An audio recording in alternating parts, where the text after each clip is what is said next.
I'm making a goose today. All I've done so far is just brined it last night in salt water, and I coated it in sesame oil, and I'm just kind of firming up the skin a little bit here for all the abuse I'm going to give it. And then, just having fun like I always am. Curly endive is a lot bigger. Everything's doing really good in there so far. I have a lot more seeds to plant now too, and been looking for some nice days and look like I have them, because the next 4 or 5 days it's supposed to be, wow, the generator just blew up. Did you guys hear that? Or it was a shotgun. I'm not sure if that's a shotgun. I don't know what that is. But I ordered a bunch of more seeds, and I lost a pack of radicchio behind my sink. Like, I had it propped up against the wall, and my dang cats must have pushed it down behind there. There's no way to get it out of there without pulling the whole unit out. And I'll tell you right now, that's not going to happen. So I just ordered another one, but I got a bunch of basil to plant this summer, and then I got some kale seeds yesterday to plant. I'll probably plant those tomorrow. Got a bunch of stuff. So this dog has been here for 4 days, and he's been trying to mount my dog Dolly, miserably failing because he's pretty small.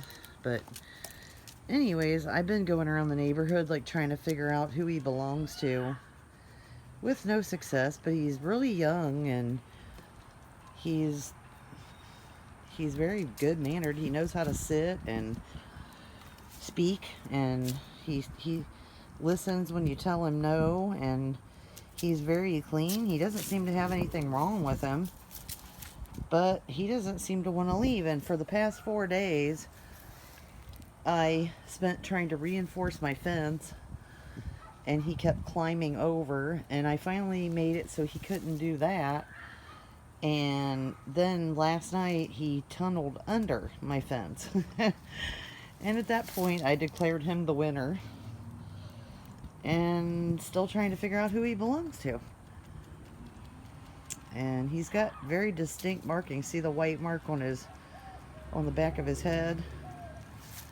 So, and he's got all white legs. Most beagles have like what they call ticking, which is like little black dots, and he doesn't have that. Quit following me. Quit following me. See? I'm mooning, you guys. So I'm gonna stuff I almost said turkey, my goose with this stuff. It's just celery, garlic, lemons, onions, and ginger.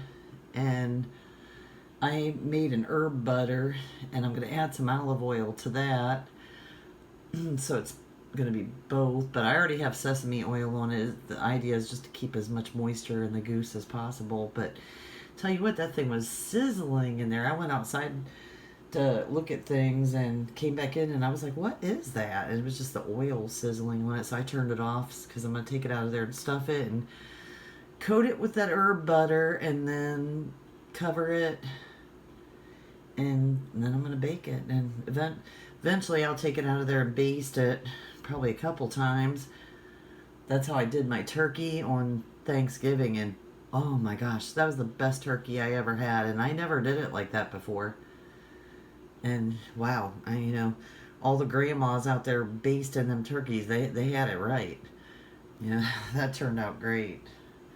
And everybody nowadays, they use those cooking bags, and that's what I usually do until probably a couple of years ago. I started doing all kinds of different methods of cooking things and brought in my horizons. I'll tell you what, I have had one stressful month, and it's just been a whole bunch of goofy stuff, just all together. And past 4 days with this dog, and boy, you wouldn't think that would be stressful, but 2 days ago, like, it was freezing rain, constantly, like, outside, and I'm out there fixing my fence. It was horrible, you know, but now it's not so bad. It's because it's nice out, you know, but I have to bathe all of them because they have some fleas, and I have this flea spray, but it doesn't last for very long. I don't know where in the heck all these fleas are coming from, you know, but my cats don't have them, so I don't know what. I mean, they're obviously outside, but I don't know what's going on with that. But I'm going to have to look up something that'll, you know, help within the yard to get rid of those because I really do not like them having fleas. Okay, since it didn't steer me wrong at Thanksgiving, do you guys believe I stuffed all that stuff in here except for just this little bit? Yeah, that is a big goose. That's bigger than the last one I made like 2 years ago. But anyways, since it didn't steer me wrong at Thanksgiving, I decided to add to this butter some olive oil, but I also added some more sesame oil. Because I don't know if that's what... It could have been the brining process, you know, that made my turkey so great at Thanksgiving just by itself. Because it does really help, but, you know, you never know. So, I put some sesame oil in here too. And I put some stinging nettle, some dandelion, some thyme.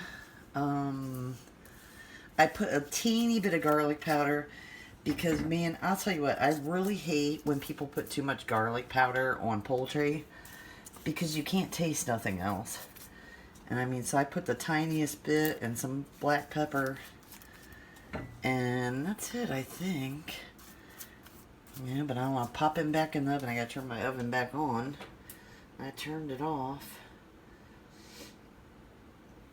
when it was sizzling in there, and that's just going to flavor up for some gravy later. All this other stuff that's sitting down in the pan. I got to really watch this, though. When you brine things, they juice a lot more, so I really got to watch because that's a pretty shallow pan. Now, the goose is done. I'm just... took the cover off and just browning it up. Are you supposed to put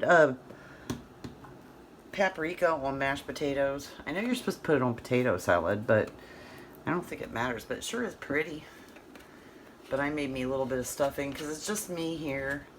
Made some gravy, mashed potatoes. I'm thinking about grabbing me a goose leg. There he is, Mr. Goose. You know, this is the second one I've made, and this is the way they're supposed to sit on a platter. I'm not going to put it on a platter because, like I said, it's just me here. But there's no dignified way to put a goose, and it just doesn't look hideous. But damn, are they good. You know, they really are. I caught it just in time because, see, the skin was just starting to pull there. So, yeah, that's about perfect right there. That's as perfect as you can get a damn goose. What was I gonna say? Oh no, early senility kicking in. Shit. I can't remember what I was gonna say. But I'm gonna drain that broth out of there. I got a huge bag of potatoes for a real cheap price. And I'm going to bake some diced potatoes up tomorrow in that goose broth there after it's removed the fat from it in the refrigerator, because, you know, it'll be like mostly fat because goose are very greasy and fatty, which is why I brine them, because it takes a lot of the fat out of them. And don't have much to add except for I'm going to eat and chow down here. That's about it.